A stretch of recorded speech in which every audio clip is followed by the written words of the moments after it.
And that you were with me when the string broke, till you returned. All right? All right. I'll be back as soon as I can.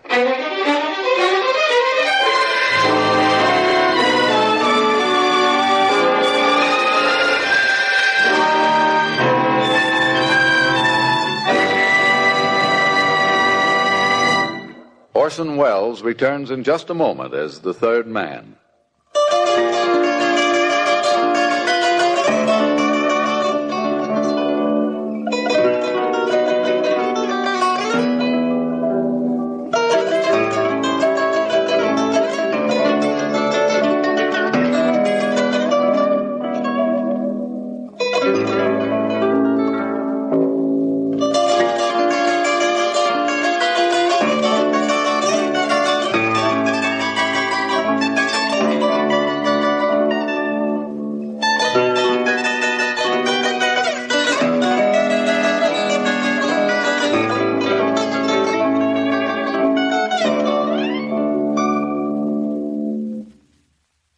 And now, Orson Welles, as the third man, continues with Rogue's Holiday.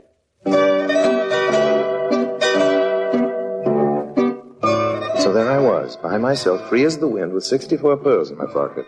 Even one of them, one of the bigger ones, be worth, well, 5,000 pounds, something like that. Nice sum. In my stateroom, I had some loose pearls, paste. I could have made the switch easily enough, had plenty of time. And a stupid thief might have done just that. But not Harry Lyme. Oh, no. I'd play it smart. I'd wait till later. Went straight to the ship's jeweler. String broker? If you could do a quick but good repair job, old man, I'd be most grateful. Oh, it's easy enough. Just take a moment. Just roll them out here. Good ones, aren't they? Oh, they look it, don't they? Yes. To an expert's eye, they're very handsome indeed. How much would you estimate that string to be worth, old man? If you were to just walk into this shop and ask to buy them, do you mean? Yeah. Or if you wanted me to find you another 64 like them? No, just walk in and buy them. 50,000 pounds? Oh, I'd say this string closer to 150,000, sir. Well, I was a pretty rich man there for a few minutes. There you are, sir. Yes. That string shouldn't break very quickly. Thank you very much. What do I owe you? Oh, forget it, sir. It's a privilege to be handling those pearls, even if only for a moment. It would have been foolish for me to temper with his fortune while we were still aboard ship. 2 days we'd been in Southampton, at which there'd be still plenty of time. The important thing was to get this lovely girl's confidence, which I most certainly did. And the second thing was to pry under her incognito. Who was she? Which princess of the blood was anxious to conceal her identity under the plebeian name of Jones, and why? Not until the last night, when the ship was gliding into the soft darkness past Plymouth, when the two of us stood under a sickle moon on the boat deck, did I find out. If she looked lovely in that moonlight, her pearls looked even lovelier. Oh, the wonderfully soft warm night. I hadn't noticed. You had not? Oh, the band has begun playing again. It has? Can't you hear it? What's the matter with you? I need all my 5 senses for something more important than looking at nights or listening to dance Oh, bands. no, Mr. Lyme. Harry. Oh, now, Harry, you must know. If the night is warm, it's because it must be to afford you a warm mantle. If the band is playing, it's only to provide a setting for your voice. Miss Jones. My name is Yes? Anne. Don't move. Please. What price the warmth of the night or the music of the band? Oh, you kiss very expertly, Mr. Lyme. Harry, Or should I say you seem very practiced. if a cat may look at a king, Yes? then perhaps it's all right if I kiss a princess. You recognize me. Well, I knew you were a princess, not your name, if that matters. You are uncanny, Mr. Lyme. Harry. Since you have gotten this far and since you have shown yourself trustworthy, I can see no reason for not telling you anymore. I am Anne de Bourbon, Princess of Helvigstein. At your service, ma'am. You have heard of our principality? It is in eastern Germany, beyond the Iron Curtain. I should say it was, it is no more. It's all gone except... Except what? I'm not sure. I will not know until I meet my husband in London. If I meet my husband. If? Well, there's some doubt. I have said too much already, Mr. Lyme. It is too bad. It has been a pleasant evening. I was almost able to forget for a moment. Good night.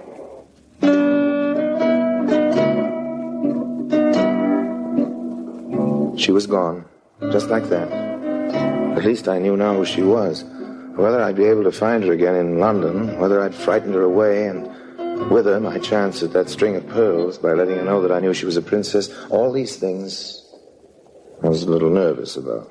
Till next day, just as I was getting ready to disembark in Southampton, Lady Barbara came up to me rather quickly. Mr. Lyme, here, a note. A note from... read it, please. After last night, I've been worried for fear I might just possibly have said something which, might have offended your friend, Miss Jones. Offended her? Oh, read the note. The notepaper bore a crest, a coronet. It was one sheet of heavy paper folded once. There was no salutation. The note said, "As you said, a cat may look at a king. It might be interesting and fun to experiment once more with your other statement, the one about a princess." There was no signature, but none was necessary. Do you feel better? Yes, but... She asked me to tell you that we would be stopping at the Carlton. We'll hope to see you there.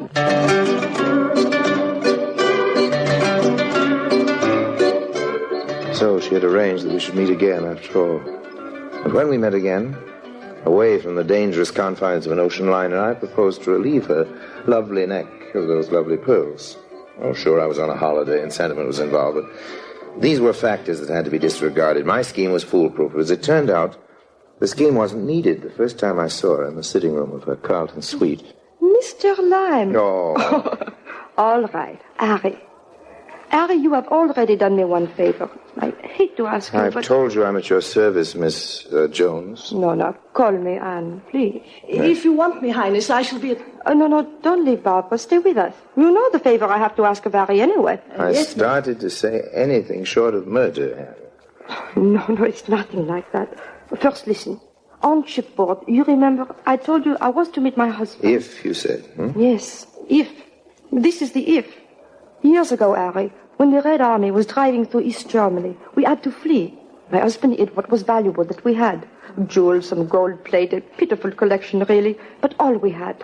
He hid it himself. He alone knew where it was. He trusted in those days no one. Then, a few weeks ago, we planned to get it back. It would cost us a lot, we knew. Bribes, the purchase of a plane, fee for the pilot, more bribes and always more bribes. Klaus had to fly into Helvigstein, don't you see, himself. A mad and dangerous idea. I think so. But he refused to tell anyone else where his cachet was. He could not trust anyone. I went to America to raise some funds that was needed. Lady Barbara has been good enough to lend us more. But just today, I have learned that even more is needed. More money? Mr. Lyme, say no quickly if you cannot do me this favor. But I have exhausted all my other resources. If you knew how much it costs to bribe these officials over here. No, I'll bet. How much do you need? Oh, you will do it? It's just a loan, mind you. It's a pleasure. Lady Barbara's investment will bring her all we need at the first of the next quarter, and then I can repay you. Please, how much do you need? 10,000 American dollars. It is too much? No, I don't think so. No, certainly not. And see, for security, no. Security on your loan, here, you will take this, my pearls. You have already once guarded them well. Oh, please, I wouldn't dream of... Yes, I insist. Otherwise, I will not even ask you for the loan of the 10,000 American dollars. Oh, well, if you insist. Here, take them. Now, how can we arrange to get the money? Well, I have more than that here in the hotel safe in American dollars, too. Just let me ring the desk.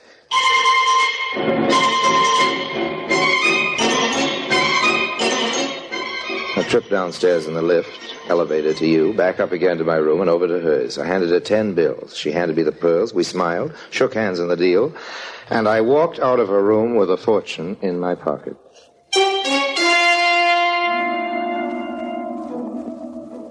A call for a celebration. Pal of mine runs a pub saloon to you in London. I use it as a sort of message center. I have letters sent me there. My pal knows all the gossip who's in town, who swindled whom, all the news I need in my business, so I went straight to him.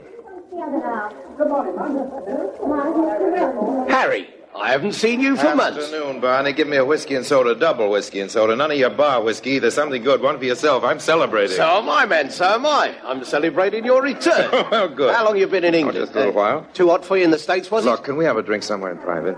Yeah, sure. Why not? Follow me. Got onto something good, have you? I'll be leaving London pretty quick, Barney. I have to go to Europe, France, I guess maybe Italy. Well, you've only just got here. I pulled a quick one. They may be looking for me in London sooner than I like to think. Uh-huh. What for? Unless it's something you think I should know about. Look, Barney. Well, now, aren't they beauties? Real thing, aren't they? I had them priced by a jeweler who said he'd ask £150,000 for them. Well, that should keep you in cigarettes for a week or two. Not bad. Not bad at all. Not half bad. Not, in fact, a quarter bad. Let me have a look. Do you mind? Look them over all you want, Barney. I'll fence them in Paris somewhere. This is your last look, old man. Uh-huh. Where did you say you got them? Off a German princess. She gave them to me as a security on a loan. Mm-hmm. German princess, is it? Yes, French-born, I think. French-born, you think? Yes. Name of what? Anne de Bourbon, Princess of Elvigstein. Yes, very good. What's so funny? What's so very funny? Anne de Bourbon. Princess de Elvigstein. All right, old man, all right. Better let me in on the joke. I thought these pearls looked funny, although you said they weren't gem. You're crazy. Well, Barney, I had them priced myself. Maybe you had some pearls priced, but not these, my boy. You've been had. The oldest trick in the world. Pulled on you, Harry Lime. Now, you're lying. Now, don't try to pull your tricks on me, Barney. A joke's a joke, but... Oh, I don't have to. It's been pulled already. Harry, me bucko, I know who Andy Bourbon is. I know who the Princess von Elwigstein is, too. She's a slick little article. Oh, no. But she ain't German. She's not French-born, and I don't think you'll ever find any Elwigstein on no map. She's Doris Jones. Oh. That's who she is. And she was born right here in Clapham. That's where she was born. And she took you and shook you for, how much? I gave her 10,000 American dollars. I don't believe you. I'll die. The oldest gang in the world and pulled on none other than Harry Lime himself. I'll die. Room 316, please. Harry, when this news gets around, boy... That's right. I'm calling Miss Jones. No, never mind. Oh. Well, do I win me bet? And did you lose your 10,000 American dollars? Yes. All I've got are these pearls. Oh, better than nothing, Harry. It's a good imitation. Must be worth £50. £50? Well, I'm on my holiday, and I come out ahead after all. What? Well, what about your 10,000 American dollars? Your slick little article from Clapham tries to pass that 10,000, Barney. They're counterfeit. That'll teach Miss Jones to try anything fast with Harry Lime.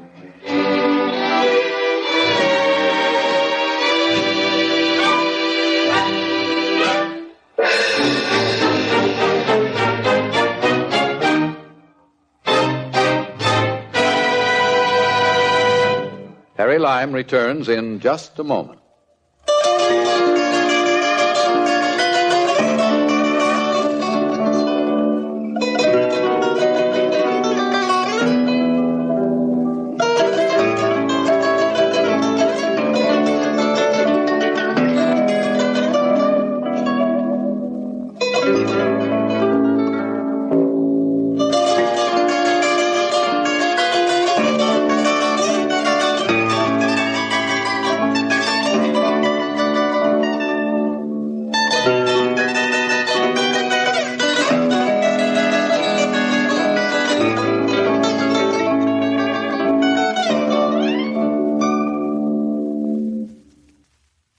And now, Harry Lime.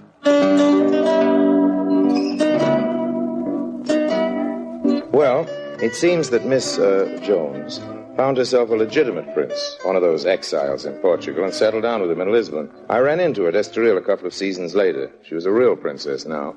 But it seems His Highness isn't as young as he was and probably never was, so the princess is very democratic. She asked me to their place for dinner, said she thought I'd be interested in some of the interior decorations. I was. She complimented me on my nice set of pearl studs, which she recognized, and showed me into the cloakroom, which was entirely wallpapered in American $10 bills, or a reasonable facsimile. I recognized them. No hard feelings, you understand. It's a pleasant little caper, and I always enjoy moving about amongst the upper classes. It's so educational. Well, goodbye for now. Don't take any lead nickels. And remember, if you can't manage to resist temptation, be sure you get it appraised.